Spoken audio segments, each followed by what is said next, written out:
Una piazza medievale bellissima, ricolma di bandiere e di speranze. Lavoratori di ACC e Ceramica Dolomite insieme e insieme a loro i vescovi della loro provincia e della loro diocesi, Belluno e Vittorio Veneto. Due aziende dovessero chiudere, si apre una situazione molto precaria per tutto il territorio, per tutta questa vallata.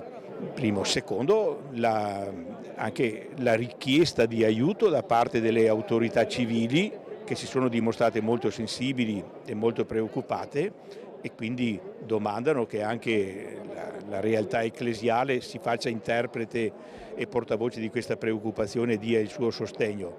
Ci siamo perché siamo coinvolti pienamente col vissuto delle famiglie, delle persone, qui dei lavoratori e delle comunità.